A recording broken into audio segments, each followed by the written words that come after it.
Minister, how do you feel about SAFA not addressing this bribery issue? Because I mean, when this thing came out first, you're the first one who addressed it, and even now you. There is no mistake about it, because the bribery is something that we actually sanctioned, yes.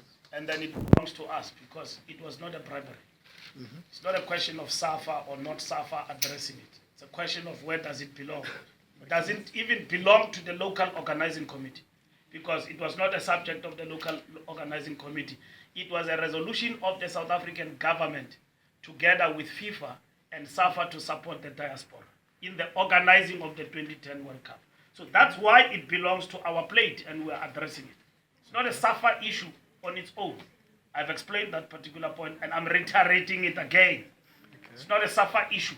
It is a matter that is on our plate precisely because it was our policy of the African Renaissance and the diaspora to support all our African brothers in terms of hosting and leaving a legacy for the 2010 World Cup. The fact that the money didn't go where it was supposed to go for development and all of that is another subject that is being investigated and is before the courts. So South Africa kept on Russia being made scapegoats by FIFA now that they need to get themselves maybe out of the situation? We could be a collateral damage that cannot be dismissed, but that will equally be immature to make that statement. What is important before us is what do we know and what can we defend?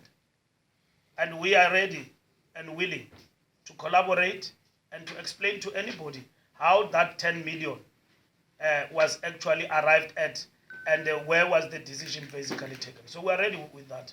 And basically we are handling that particular issue. What we don't want is for anybody unilaterally when we wake up and say that South Africa bribed. Because we dismiss that with the contempt that it actually deserves. We didn't bribe anybody. If we bribe anybody, why will you bribe somebody and basically process the money through the banks? Because you bribe and you put the money in your bag and then you run with it. Either it comes as a brown envelope, a black bag or whatever, or a briefcase. It's a bribe. That's how it operates. In this instance, it was above board. Well, FIFA do say that there was $10,000 in a black bag. It doesn't say. It is not FIFA. It is quoting what is in the indictment in the United States. Mm-hmm. FIFA doesn't say that. The mistake what we make, the restitution that is lodged by FIFA is based on the indictment of the United States of America. Let's not make a mistake to say that that restitution means that is what FIFA says. Their own restitution and the claiming and recovering their own resources is based on that indictment. And the Americans are basing what they say on their own investigation. You can be investigated and it be said that you are accused with money laundering and racketeering. But it does not mean that you are guilty.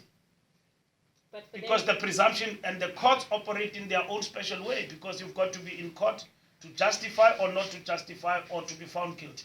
So South Africa paid the money into FIFA? Didn't pay the money. The money was part of the legacy. Oh. It was transferred from FIFA to the Caribbean. It never even reached South Africa. But the South African government paid it to FIFA? South African government did not pay any money.